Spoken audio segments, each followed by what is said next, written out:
Buenos días. Buenos días. Nos ponemos de pie y vamos a empezar cantando Abre mis ojos, Cristo.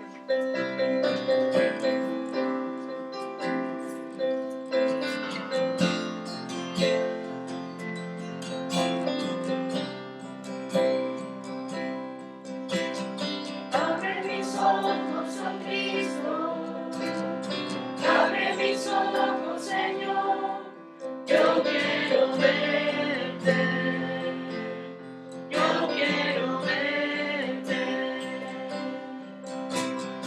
Abre mis ojos, oh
yo quiero verte.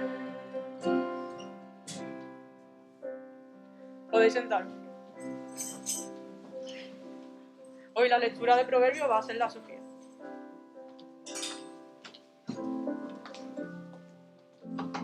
Buenos días. La vara y la corrección dan sabiduría, mas el muchacho consentido avergonzará a su madre. Cuando los impíos son muchos, mucha es la transgresión, mas los justos verán la ruina de ellos.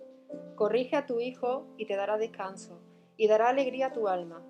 Sin profecía el pueblo se desenfrena, mas el que guarda la ley es bienaventurado. El siervo no se corrige con palabras, porque entiende, mas no hace caso. ¿Has visto hombre ligero en sus palabras? Más esperanza hay del necio que de él. El siervo mimado desde la niñez por su amo, a la postre será su heredero. El hombre iracundo levanta contiendas, y el furioso muchas veces peca. La soberbia del hombre le abate, pero al humilde de espíritu sustenta la honra. El cómplice del ladrón aborrece su propia alma, pues oye la imprecación y no dice nada. El temor del hombre pondrá lazo, mas el que confía en Jehová será exaltado. Muchos buscan el favor del príncipe, mas de Jehová viene el juicio de cada uno. Abominación es a los justos el hombre inicuo, y abominación es al impío el de caminos rectos.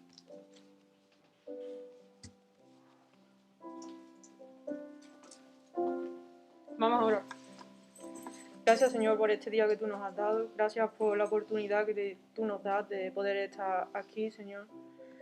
Te pido que tú nos ayudes a tener nuestros corazones dispuestos a escuchar lo que tú tienes para hoy, para nosotros, Señor. Ayúdanos a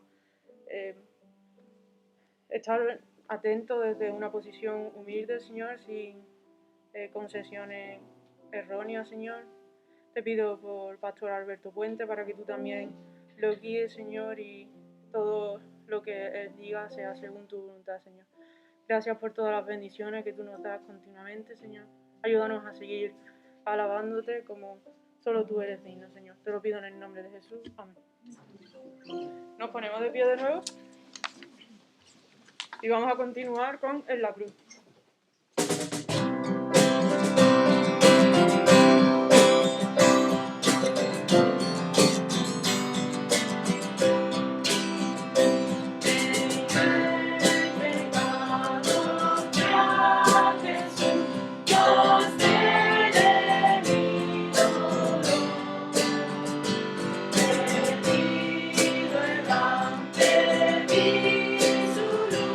Bendito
antes del mensaje vamos a cantar Habla, oh Dios.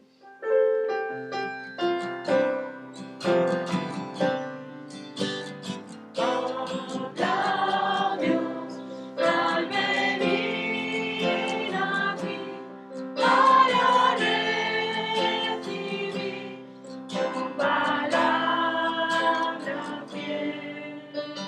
Tu verdad, lámpara, Señor, y moldeanos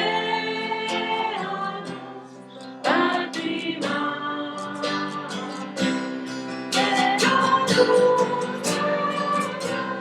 Sea vista deleitosa y llenamos de ti. Habla, oh Dios, y cumple, Señor, tus propósitos para tu gloria.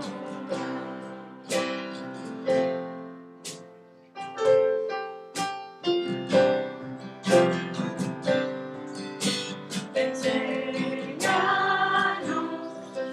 obediencia, Señor, humildad real, reverencia a ti. Pruébanos y escudriñanos bajo el resplandor de tu santidad.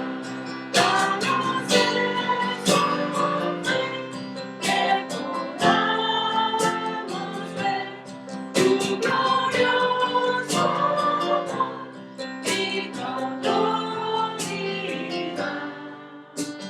Tu verdad no puede fallar, líbranos, Señor, de incredulidad.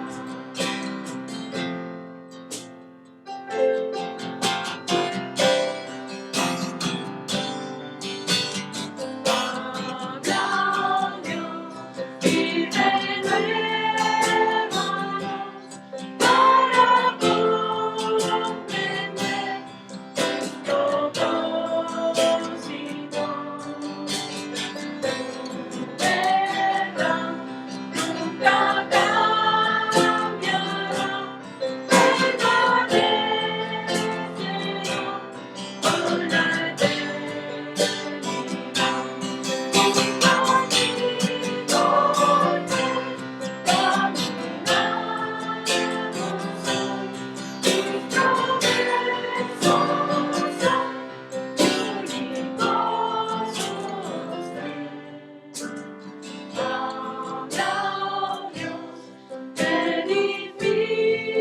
Edifícanos, llena el mundo de tu gloria.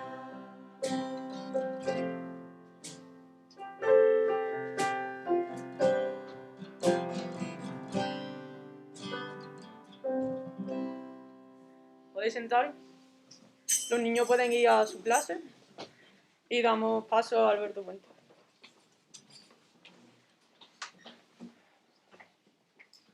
Puedes quitarte la mascarilla. Vale, gracias.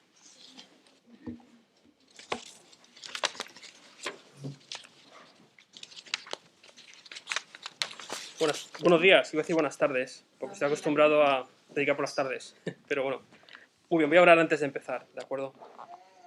Oh Dios, Padre, gracias, porque tenemos el privilegio de reunirnos como lo que somos, tu iglesia, adquirida por tu sangre, adoptada a tu familia, y es un gozo el poder hacer esto, el mero hecho de congregarnos, de cantarnos estas preciosas verdades que hemos cantado esta mañana.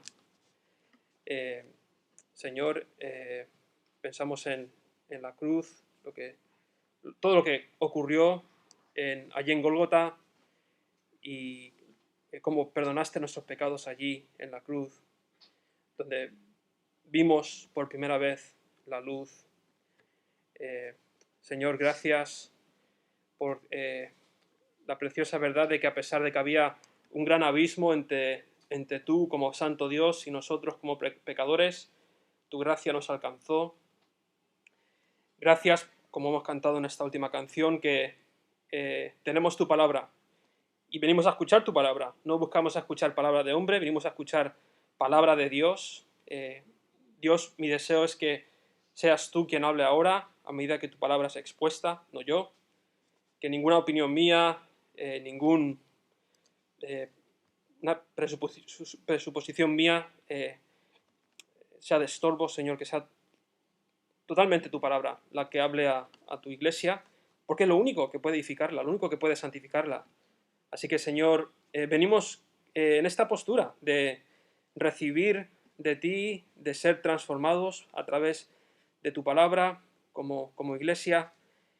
Y, Señor, nos ponemos a tu disposición con corazones predispuestos a escucharte y a obedecer lo que dice tu palabra. Así que ayúdanos, Señor, ilumínanos, guíanos, anímanos a través de tu palabra. Y, Señor, confiamos plenamente en el poder también de tu Espíritu que aplica la palabra a nuestros corazones. Así que, Señor, ponemos este tiempo en tus manos. Ponemos también a nuestro hermano y pastor Justin también en tus manos. Ayúdale, fortalece a su familia en estos momentos de dificultad, Señor, que sabemos que tú puedes utilizar hasta las más grandes catástrofes para tu gloria. Así que, Señor, ponemos este tiempo en tus manos, en el precioso nombre de Jesús. Amén y amén. Leamos 1 Corintios, capítulo 1, versículos 1 al 9. 1 Corintios 1, versículos 1 al 9. Dice la palabra del Señor: Pablo, llamado a ser apóstol de Jesucristo por la voluntad de Dios, y el hermano Sóstenes, a la iglesia de Dios que está en Corinto, a los santificados en Cristo Jesús, llamados a ser santos con todos los que en cualquier lugar invocan el nombre de nuestro Señor Jesucristo, Señor de ellos y nuestro. Gracia y paz a vosotros, de nuestro Padre y del Señor Jesucristo. Gracias doy a mi Dios siempre por vosotros, por la gracia de Dios que os fue dada en Cristo Jesús, porque en todas las cosas fuisteis enriquecidos en Él, en toda palabra y en toda ciencia. Así como el testimonio acerca de Cristo ha sido confirmado en vosotros, de tal manera que nada os falta en ningún don, esperando la manifestación de nuestro Señor Jesucristo, el cual también os confirmará hasta el fin, para que seáis irreprensibles en el día de nuestro Señor Jesucristo. Fiel es Dios, por el cual fuisteis llamados a la comunión con su Hijo Jesucristo, nuestro Señor. Esa es la palabra del Señor. Y en esta sección de 1 Corintios, en muchas ocasiones, estas introducciones a cartas pueden ser leídas con bastante rapidez, ¿no? Es como un saludo, y no prestamos atención a las riquezas espirituales que existen en estas introducciones, en estos saludos que manda Pablo a su iglesia. Pero esta sección de Corinto es tan importante porque hace dos cosas. Por un lado, nos introduce a la carta, nos da pequeñas pistas de qué se va a tratar el resto de la carta. Y en segundo lugar, lo que hacen estas introducciones, no siempre, pero en muchas ocasiones, nos da el gran tema de esta carta. El gran tema de esta carta, de la carta a los Corintios, las gafas con las que debemos de leer la primera carta a los Corintios es: la unión con Cristo nos llama a la santidad. La unión con Cristo nos llama a la santidad. Es interesante que en los primeros versículos se refiere a los hermanos en Corinto como santificados en Cristo Jesús, que habían sido llamados a ser santos y que un día serían irreprensibles, es decir, completamente santos, sin mancha, sin tacha, el día en que Cristo regrese a juzgar a los vivos y a los muertos. Pero claro, continúas leyendo la carta a los Corintios y te das cuenta que la iglesia en Corinto no es, bajo ningún concepto, una iglesia modelo. No es una iglesia santa en términos humanos. Os voy a dar un resumen de la carta, ¿vale? Voy a ser rápido, no os preocupéis. Pero mirad qué tipo de conflictos tenía la iglesia en Corinto. En los capítulos 1, 2, 3 y 4 leemos cómo la iglesia estaba dividida por causa de que los maestros de la iglesia habían sido puestos en un pedestal y algunos decían que eran de Apolos, otros decían que eran de Cefas, otros decían que eran de Pablo. Ninguno decía que era seguidor de Jesús. Y esto había creado un conflicto dentro de la iglesia. El segundo conflicto, en el capítulo 5, es que había un hombre en la iglesia que se había acostado con su madrastra. Y la iglesia se alardeaba de ello, se enorgullecían de ello. No sé cuán santos parece incesto, pero para mí no hay ningún concepto de santidad en un incesto. En tercer lugar, la iglesia, gente de la iglesia estaba llevando, miembros de la iglesia se estaban llevando a corte, a juicio. Y no estaban juzgando cosas que la iglesia debía estar juzgando dentro de la iglesia. En cuarto lugar, era una iglesia que excusaba la inmoralidad sexual. Hombres de la iglesia continuaban yendo a los templos paganos para acostarse con rameras. Y al parecer no se estaba haciendo nada al respecto. ¿Os dais cuenta? ¿Vale? ¿Cómo es posible que Pablo les esté llamando santos? Si es un caos. Una iglesia que no tomaba en cuenta las conciencias débiles de otros hermanos. Es el capítulo sobre la carne ofrecida a ídolos, debería comerse o no. Algunos hermanos decían, ¿qué más da? Yo hago lo que yo quiero, me importa un pepino la conciencia de tal hermano. Una iglesia que no respetaba el orden de la familia en el hogar y en la iglesia local. Una iglesia que abusaba de la Santa Cena, no se esperaban los unos a los otros. Habían creado una Santa Cena para ricos y una Santa Cena para los pobres. Una iglesia donde los dones espirituales se habían convertido en una especie de competición sobre quién era el más dotado de dones y se había convertido en un gran conflicto. Incluso una iglesia donde algunos ponían en duda si Jesucristo realmente había resucitado. Es el último capítulo del libro de Corinto. Dudaban el corazón del Evangelio, la resurrección de nuestro Señor Jesucristo. Ahora, lees esto y te preguntas, ¿por qué puede llamar Pablo santos a un grupo de creyentes tan inmaduros, tan divisivos, tan tolerantes con el pecado y tan conflictivos? Y añadimos el contexto en el que hemos crecido nosotros, donde un santo es alguien que ha sido canonizado por la Iglesia, ¿no? En base a su servicio, digno de estima y alguna obra milagrosa que haya hecho, ¿no?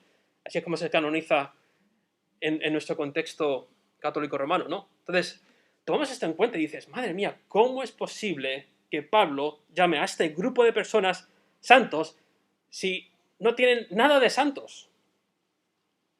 Pues aquí es donde la unión con Cristo es algo extremadamente potente. Algo potente, porque si tú te has convertido, si eres hijo de Dios, si eres un seguidor de Jesús, es por causa de la unión con Cristo.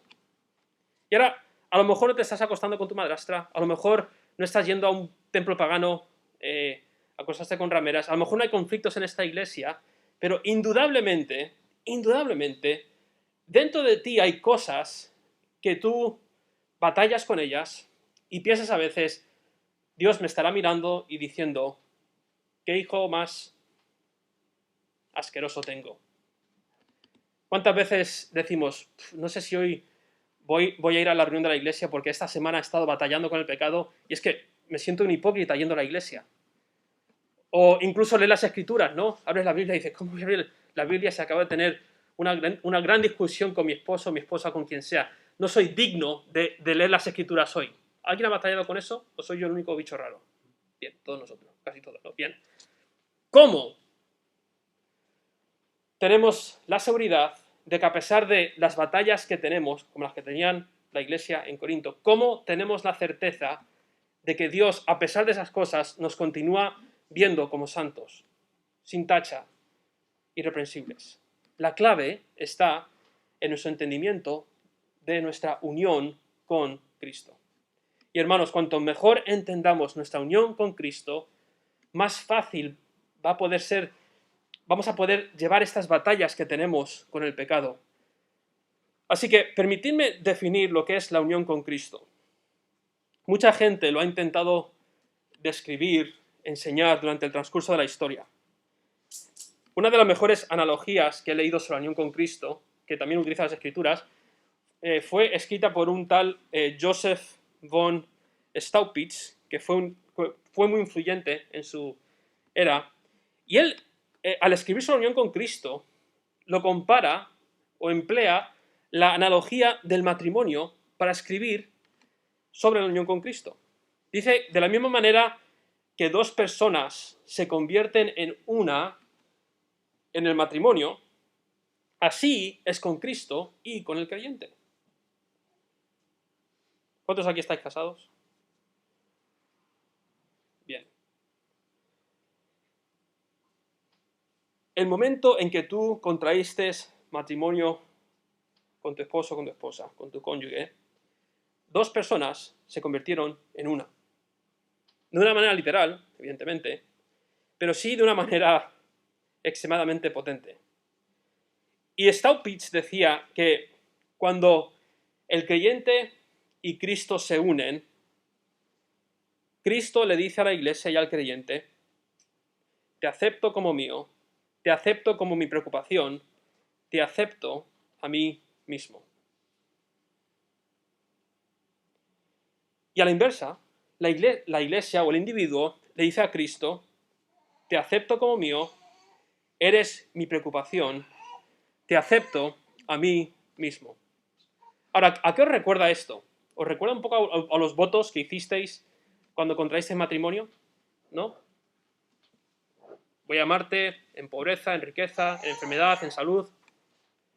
Lo mismo ocurre con nuestra unión con Cristo, pero de una manera aún más potente. Como ocurre en la unión matrimonial, el hombre y la mujer se convierten en una sola carne. El hombre y la mujer comienzan a vivir en un mismo hogar, ¿no? A menos que haya sido un caso muy puntual donde después de tu boda cada uno se fue a su casa. Hay gente que por circunstancias han tenido que ser así, no sé. El hombre y la mujer, idealmente, las riquezas de la mujer se conviertan en las riquezas del hombre, las riquezas del hombre se convierten en las riquezas de la mujer. Y cuando nosotros somos unidos a Cristo, nos convertimos en un solo ser con Cristo, ¿no? Donde Él es la cabeza y nosotros somos el cuerpo. Su morada eterna, su hogar eterno, se convierte en nuestro hogar eterno. Incluso nosotros nos convertimos en la morada del Espíritu Santo de Dios. Todas las riquezas espirituales que le pertenecen a Cristo nos pertenecen a nosotros. Es decir, la justicia, su gracia, su amor, todas estas cosas se convierten en nuestras. Todas las riquezas espirituales que le pertenecen a Cristo, nosotros nos convertimos en coherederos de esas mismas riquezas.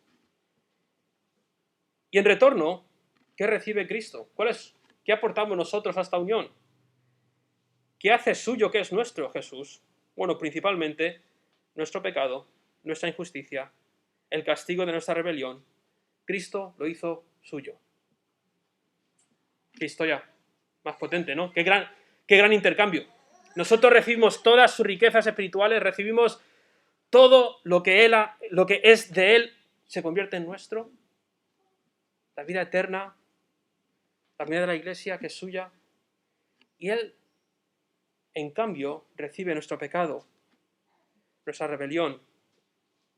¿Puedes ver cómo esta analogía del matrimonio se asemeja a esta verdad de la unión con Cristo? Pues eso es exactamente lo que vemos en todo el libro de Primera de Corintios. Porque cada conflicto, que os he presentado en el libro de Primera de Corintios encuentra su solución en la unión con Cristo. Muy interesante. Al final de cada conflicto que os he dicho de Primera de Corintios, Pablo utiliza el argumento de la unión con Cristo para animarles a vivir en santidad. Es decir, ¿cómo vas a vivir en fornicación con tu cuerpo si el cuerpo no es tuyo? ¿De quién es el cuerpo cuando entras en unión? De Cristo Jesús. ¿Cómo vais a vivir en desunión por los líderes de la iglesia cuando sois un solo cuerpo? Todo conflicto, toda respuesta al pecado de los corintios encuentra su respuesta en esta potente enseñanza que es la unión con Cristo. Y tú, si estás aquí hoy, todo lo que tú disfrutas en tu vida cristiana es gracias a tu unión con Cristo. No hay nada que tú hayas hecho para merecerte las riquezas de Cristo. Lo único que aportaste en esta unión fue tu pecado. Y la belleza de la unión con Cristo es que es algo atemporal. Es decir, en un matrimonio hay un evento, una boda, que implica cuándo comienza esa unión, ¿no? A partir de este momento, tú y esta mujer, o tú y este hombre, estáis unidos. En cambio, la Biblia nos dice que la unión con Cristo es atemporal. Es atemporal. En el matrimonio tiene caducidad el matrimonio, ¿no? Es hasta que la muerte os separe. Es decir, en la eternidad no estaremos casados, ¿no? A menos que seas un mormón y creas en el matrimonio eterno. En cambio, nuestra unión con Cristo es atemporal. Atemporal. Es para toda la eternidad. Y no solamente la eternidad futura.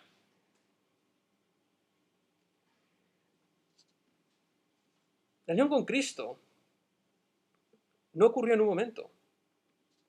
Dice un teólogo, ocurrió fuera del tiempo. Dios no mora en el tiempo, está fuera del tiempo. La unión con Cristo siempre ha sido y fue hecha eficaz en la cruz y es hecha tangible por medio de tu conversión y justificación. Y es de lo que habla Pablo en los primeros versículos de 1 Corintios 1. Sois santos, habéis sido llamados a la santidad y seréis irreprensibles en la eternidad, pasado, presente y futuro. Así que tenía que daros esta introducción sobre qué es la unión con Cristo para ahora daros 4 razones por las cuales los corintios son llamados santos en base a la unión con Cristo y cómo nosotros también somos llamados santos en Cristo. 4 razones por las cuales somos santos en Cristo. Así que número 1, ¿por qué Pablo puede llamar a los creyentes en Corinto santos? Pues número 1, porque en Cristo, y cada vez que habla de en Cristo, está hablando de la unión con Cristo, hemos sido, pasado, estamos siendo presentes y seremos, futuro, completamente santificados. Gloria a Dios. Por un lado, hemos sido santificados en Cristo Jesús, como dice el versículo 2. La palabra santo no solamente significa alguien sin pecado, significa alguien que ha sido apartado por Dios. Es decir, Dios te ha apartado para salvarte. Esto lo enseña Efesios 1 al 4. Dice que Dios nos eligió, ¿cuándo? En Cristo, antes de la fundación del mundo. O sea, desde antes de que tú existieses, Dios ya te veía en Cristo, Dios te había apartado en Cristo para ser suyo, y una vez Cristo viene al mundo y vive una vida santa, la vida santa que tú no puedes vivir, y va a la cruz, donde Él sufre el castigo que tú tendrías que haber sufrido por no ser santo, y resucita de entre los muertos, Cristo hace posible esta unión con Él. Así que piensa en esto, si tú estabas en Cristo, de una manera desde la perspectiva de Dios, si tú estás en Cristo desde la eternidad, si Dios te veía en Cristo desde la eternidad, antes de que tú tuvieses existencia, conocimiento, si Dios ya te había apartado, ¿qué hiciste tú para ganarte estar en Cristo? Si no existías. La gracia que has recibido, el precio para comprarte para ser de Cristo, el sello del Espíritu Santo que garantiza tu redención, tu derecho de ir ante Dios en oración como irreprensible a pesar de ser pecador, no es algo que tú hayas hecho, sino porque estás en Cristo desde antes de la fundación del mundo. Pero también, dice Pablo, fuimos santos, estamos llamados a ser santos. Es decir, en base a que hemos sido apartados por Dios y hemos sido declarados santos en base a los méritos de Cristo, nos llama ahora ¿a qué? A vivir una vida de santidad. Los corintios creían en la unión con Cristo, pero la veían de alguna manera como una especie de matrimonio con separación de bienes. ¿Entendéis ese concepto? Bienes gananciales, separación de bienes. Y nosotros podemos caer en este error. Es decir, Cristo, tú me has salvado, acepto tus riquezas espirituales que hemos contraído en este matrimonio, pero yo tengo aparte cosas que son mías. Mi batalla con aquel líder seguir y todo esto, mi batalla con la sexualidad, mi batalla con la Santa Cena, o sea, son cosas que yo hago a mi manera y hay otras cosas que sí, las comparto contigo. Pero nuestra unión con Cristo no es de bienes, nuestra unión con Cristo es de bienes gananciales, no de separación de bienes.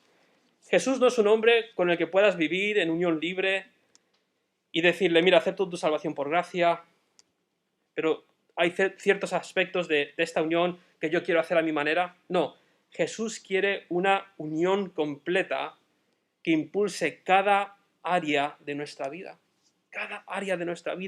individual y eclesial. Y por eso Pablo empieza con esta preciosa enseñanza al principio de Primera de Corintios, porque el resto de la carta estaría de alguna manera vinculada con la unión con Cristo. Porque ¿cómo es posible vivir en división por causa de líderes si tenemos unión con Cristo? ¿Cómo es posible vivir en fornicación si tu cuerpo físico ya no es tuyo? Ahora es de Cristo. ¿Cómo es posible cómo es posible separarnos unos de los otros en la Santa Cena si la mismísima Santa Cena es una señal de nuestra unión con Cristo? ¿Cómo es posible hacer mal uso de los dones espirituales que han sido diseñados para santificarnos si lo que están causando es división en la iglesia? ¿Veis la importancia de la unión con Cristo? Esta unión con Cristo demanda santidad. Y es que todo lo que somos como individuos y como iglesia, todo es de Cristo a causa de nuestra unión con Cristo. No hay ni una fibra de tu vida, no hay ni una célula de tu cuerpo que no haya sido adquirida por Cristo. Todo le pertenece a Él y por eso somos llamados a vivir en santidad. Hay una vida tal y como Cristo la quiere vivir en nosotros, ya que somos suyos. Ahora, esta demanda de santidad, no sé si os pasa a vosotros, puede convertirse en una gran losa encima nuestra, ¿no? He sido adquirido en Cristo, soy santo y soy llamado a santidad y con muchísima facilidad podemos caer en el desánimo en este camino de santificación, ¿no? ¿Os pasa? Porque es que a medida que crecemos en nuestra santificación, nos ocurre algo. Y es que de repente nos damos cuenta de que somos más pecadores de lo que pensábamos. Si estás creciendo en santificación, llegas a ese punto y dices, oye, no es que esté pecando más, ¿vale? Pero sí que me estoy dando cuenta de que soy más pecador de lo que pensaba. Esto es como cuando limpiamos un trastero, no sé si os ha pasado, que te pones a limpiar un trastero y miras por fuera y dices, esto en 2 horitas me lo quito de en medio. Y empiezas a sacar cosas, y basura, y te tiras ahí todo el día entero y dices, pero esto, había más basura de lo que me pensaba. Y en nuestra santificación nos puede pasar lo mismo. Nos damos cuenta de que somos más pecadores de lo que pensábamos. Y al mismo tiempo nos damos cuenta que Dios es más santo de lo que pensábamos en nuestra conversión. Nuestra perspectiva de la santidad de Dios crece, nuestra perspectiva de nuestro pecado también aumenta y vemos un gran abismo, como cantamos en esa canción, un gran abismo entre nosotros y Dios. Como creyentes decimos, madre mía, ¿Qué hago? ¿Cómo es posible que Dios me acepte si mira cómo soy, mira cómo es Él? No puedo ni siquiera orar por el pecado que hay en mí. ¿Y ves cómo con tanta facilidad nos olvidamos de la unión con Cristo? ¿Y cómo sucedió? ¿Veis? Nos olvidamos con facilidad que es en Cristo que somos santos. No es en base a lo que nosotros hacemos. En Cristo somos salvos y somos santos y tenemos una promesa de santificación. Lo vemos allí en el versículo número 8, donde dice que seremos presentados como irreprensibles el día en que Cristo vuelva para juzgar a los vivos y a los muertos. Es decir, creyente, puedes estar tranquilo en tu caminar en la santificación. Puedes estar tranquilo. Porque el día en que Cristo vuelva a juzgar a los vivos y a los muertos, tú serás presentado irreprensible. ¿Por qué? Porque estás en Cristo. Eso aligera un poco esta tensión, ¿no? O sea, ¿hay que batallar por nuestra santidad? ¡Absolutamente! ¿Hay que morir al pecado todos los días? ¡Absolutamente! Ese pecado hay que matarlo todos los días, ¿no? Un amigo mío, Sam Masters, es pastor en Córdoba, Argentina. Dice, tenemos que ser asesinos del pecado todos los días. Ese viejo pecado que todos los días está allí presente, no sé cuál será el vuestro, problemas con la codicia, la murmuración, la lujuria, lo que sea. Cada mañana hay que morir a esos pecados, ¿no? Hay que batallar por la santificación, pero tenemos la promesa de que un día en Cristo seremos presentados irreprensibles delante de Dios. Qué consuelo, ¿no? ¿Os quita un poco la carga? A mí sí, porque en Cristo seré presentado irreprensible. Así que, hermanos, número 1, porque estamos en Cristo, hemos sido, somos y seremos santos. Número 2, ¿por qué podía llamar Pablo a la iglesia en Corinto santos? Porque en Cristo Jesús hemos sido unidos a una santa comunión de hermanos. Lo vemos en el versículo 1 y 2 de 1 de Corintios. Dice que escribe la carta a la iglesia, ¿dónde? En Corinto, una iglesia particular, local, pero también dice algo interesante. Dice que son llamados a ser santos, ¿con quién?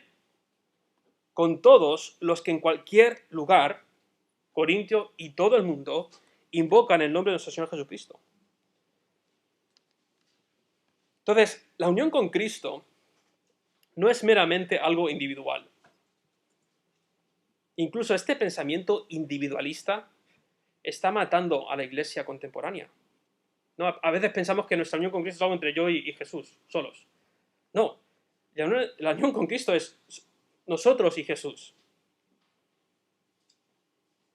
Y Pablo deja estas dos realidades muy claras. Uno, sois parte de una iglesia local, una expresión local, donde hay pastores, diáconos, una membresía de personas que son santos en base a su unión con Cristo, y no puedes unirte a Cristo y no unirte a una expresión local de esta unión, ¿no?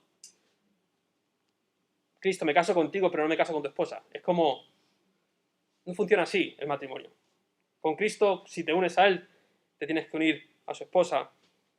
Y número 2, esta unión no solamente con una iglesia particular local, sino que dice que somos unidos también con lo que se suele llamar la iglesia escatológica, la iglesia de los últimos tiempos. Es decir, un día, todos aquellos que hemos creído en Cristo, que estamos unidos en Cristo, Apocalipsis capítulo 4 y 5, gente de toda nación, toda lengua, todo pueblo, haremos un gran culto en frente del trono del Señor.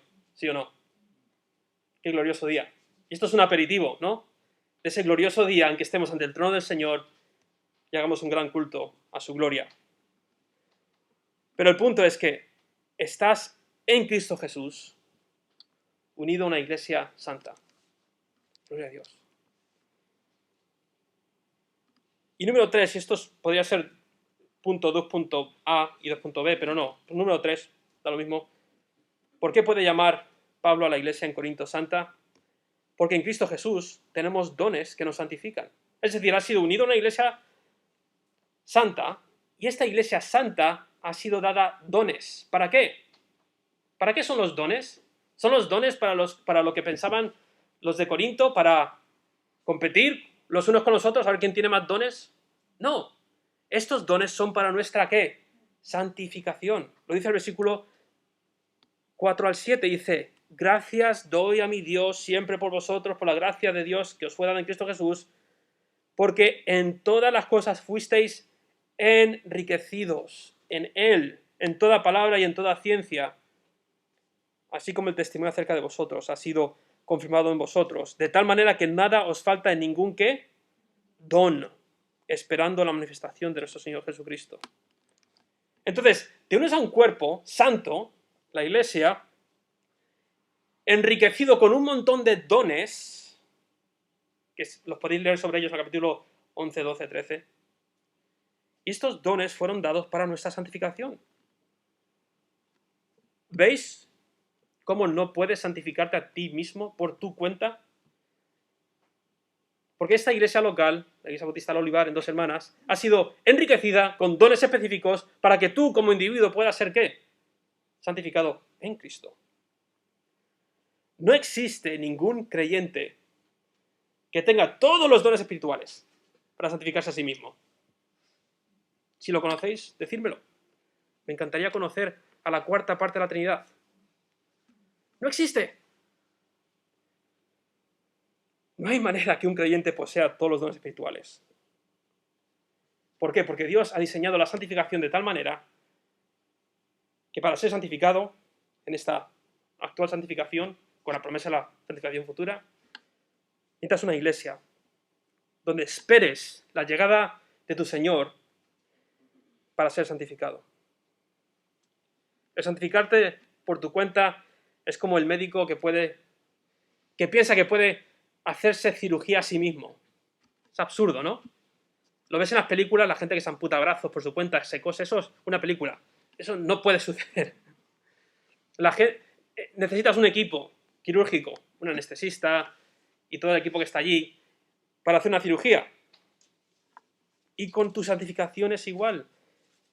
Tú puedes ser santo porque eres parte de una iglesia santa, equipada con dones para santificarse. Y por eso te llamo hoy a dejar de batallar por tu cuenta con tu santificación, a dejar de batallar por tu cuenta con tu pecado, a dejar de intentarte santificarte y a vivir la realidad de que la unión con Cristo implica el someterte a los dones espirituales que Dios ha dado a la iglesia santa para tu santificación. Muchas veces como que nos cuesta, ¿no? el dejar que la iglesia nos ayude a santificarnos por pensamientos erróneos sobre nuestra unión con Cristo. Es decir, hermanos, todos estamos en este proceso de santificación. Lo alarmante no es estoy batallando con el pecado. Lo alarmante es no estoy batallando con el pecado. Eso sí que es alarmante. Entonces, dejemos que Dios ha diseñado la iglesia de esta manera, dejemos que Él santifique a su iglesia a través de estos dones. Y finalmente, ¿por qué puede llamar Pablo a la iglesia en Corinto santa? Versículo 9. Aquí está lo esencial, aquí está lo gordo. Fiel es Dios, por el cual fuisteis llamados a la comunión con su Hijo Jesucristo, nuestro Señor. Una vez más, en el versículo 9, Pablo habla de nuestra unión con Cristo. Sido llamados a la comunión con Cristo. Pero lo potente es esto: Dios es fiel. Esas tres palabras: Dios es fiel. ¿Cómo puedo saber yo que he sido, estoy siendo y seré santificado? O sea, ¿descanso en mi poder, en mi capacidad de santificarme? ¿Descanso en los dones de la iglesia, con hermanos que también batallan con la fidelidad a Dios? No. Dios es fiel. Dios es fiel. Y Él te sostendrá hasta el día de su venida. Entonces, ¿puedes hoy confiar en el Dios Todopoderoso que te mantendrá irreprensible hasta el día de su venida? Absolutamente que puedes. Dios es fiel. Entonces, en esta batalla, en este camino de santificación, estas tres palabras son fundamentales. Dios es fiel. Es nuestra única garantía de santificación. Dios es fiel. Hay una canción que cantamos, no sé si la cantaréis aquí, pero para mí es un gran alivio y también consuelo en cuanto a esta realidad de la santificación. La canción dice, si mi fe ha de caer, Él me sostendrá. En la tentación, yo sé, Él me sostendrá. No podría estar de pie en la oscuridad, pues mi amor muy frágil es. Él me sostendrá. Él me sostendrá, Él me sostendrá. Me ama tanto el Salvador, Él me sostendrá. Él se goza en quien salvó, Él me sostendrá. Ante Él, precioso soy, Él me sostendrá. Sus promesas fieles son. Mi alma guardará. Alto precio Él pagó. Él me sostendrá. Él me sostendrá. Él me sostendrá. Me ama tanto el Salvador. Él me sostendrá. Él sufrió y por mí murió. Él me sostendrá. La justicia Él cumplió. Él me sostendrá. Vida eterna tengo en Él. Él me sostendrá hasta que le pueda ver. Él regresará. Él me sostendrá. Él me sostendrá. Me ama tanto el Salvador. Él me sostendrá. Así que, hermanos, tu santificación depende de algo glorioso, y es la fidelidad de Dios. Él fue quien te llamó a la unión con su Hijo. Él es quien te sostendrá hasta el fin. Él es quien en Cristo hará posible que seas presentado irreprensible, santo, el día del Señor Jesucristo. A Él sea la gloria por los siglos de los siglos. Amén. Padre amado, te doy las gracias porque eres fiel. Dios es fiel. Tres palabritas que nos dan tanto reposo en nuestra batalla de la santificación. Gracias porque el llegar ante tu trono irreprensibles no es algo que dependa de nosotros, es algo que depende de tu fidelidad. Y Señor, te pido que eso traiga consuelo. Pero al mismo tiempo, que seamos recordados que hemos sido unidos en Cristo y que hay demandas de santidad. Señor, que todas nuestras vidas, cada aspecto de nuestra vida debe de rendirse a nuestro esposo, el Señor Jesús. No hay nada que no sea del Señor. Todo es suyo. Ayúdanos a vivir vidas de completa santidad, de completa sometimiento a ti como nuestro esposo. Y te pido, Padre, también que nos ayudes a recordar que nuestra santidad, nuestra santificación, nuestra unión contigo ha sido algo que tú has obrado en nosotros. Y lo único que aportamos en esta ecuación es nuestro pecado. Padre, a ti sea la gloria, una vez más, por los siglos de los siglos. Amén y amén. Bien, gracias.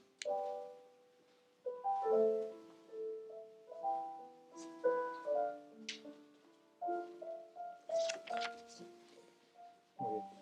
Damos las gracias a Alberto por estas palabras que el Señor ha puesto en su corazón para compartirlo en esta mañana con nosotros. Y realmente ha sido una bendición estar en Cristo. Y si vivimos, para Él vivimos, si morimos, para Él morimos. Y con Él lo tenemos todo, y sin Él realmente no somos nada. Muy bien, pues vamos a nuestros anuncios, como habitualmente. Y tenemos algunos cambios, porque, como ya sabéis, Justin no está aquí con nosotros. Comunicar que llegó bien en los viajes y que, bueno, tenemos que seguir orando por la familia para que los consuele en este trance del fallecimiento de su abuela. Este miércoles, que normalmente tenemos el estudio de resolviendo conflictos bíblicamente, pues vamos a hacer un paréntesis y vamos a estar un tiempo de oración en la iglesia. El miércoles a las 7:30 estaremos orando por diferentes temas y podemos tener ese tiempo de comunión. Recordamos que hoy era la reunión de los jóvenes que tienen ese almuerzo en casa de Justin y Gray, así que esta tarde, bueno, este almuerzo, pues estarán allí teniendo un tiempo de comunión y comiendo juntos.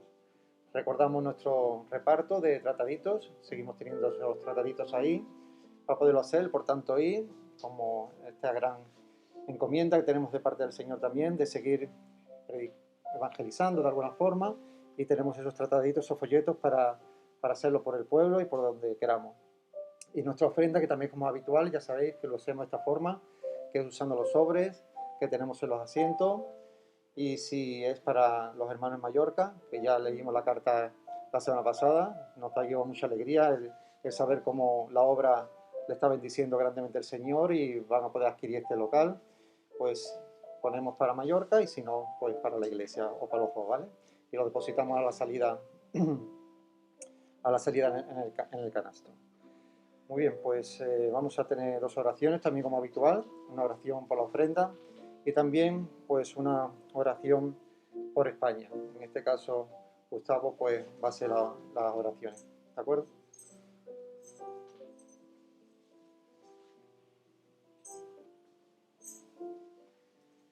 Bendito Dios, te damos muchas gracias, Señor, por tu palabra. Gracias, Padre, por este país, Señor, en que nos podemos congregar libremente, Señor. Y queremos pedirte, Padre, que tú bendigas a los gobernantes, Señor. Y también que los estorbes, Padre, por si las leyes que pudiera haber leyes, Señor, contrarias a ti, Padre. Te pedimos por su salvación también, Señor. También te damos las gracias, Padre, por la vacuna, Señor, de la pandemia. Y, Señor, todo lo que dices tú para tu gloria, Padre. Todo este sufrimiento, Señor, que se convierta en que la gente te mire a ti, Señor, porque después de ti no hay nada, Señor. Y, Padre, también estamos agradecidos, Señor, por ti, por todo lo que recibimos de ti, Señor. Te pedimos que tú bendigas la ofrenda, Señor, porque de lo que recibimos de ti, Señor, es solamente. Ayúdanos, Señor, a ser muy sabios, Señor, en este país que tú nos pusiste, en el que vivimos. En tu nombre te lo pedimos, Señor. Amén. Vamos a cantar esta última canción antes de despedirnos. Nos ponemos de pie.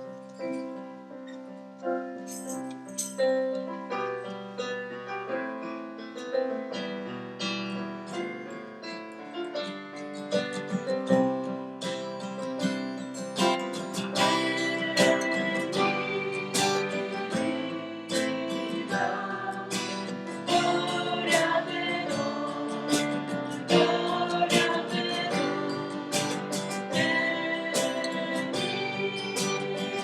doy, gloria te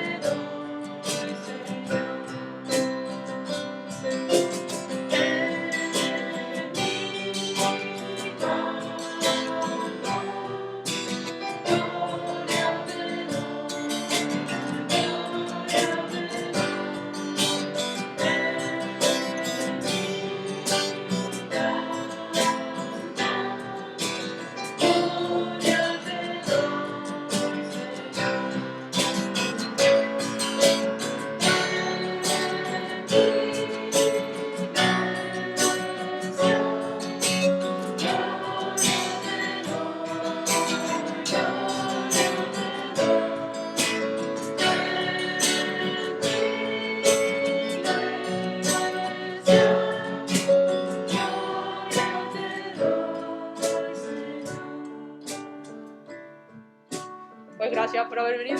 Espero que empecéis mañana una buena semana.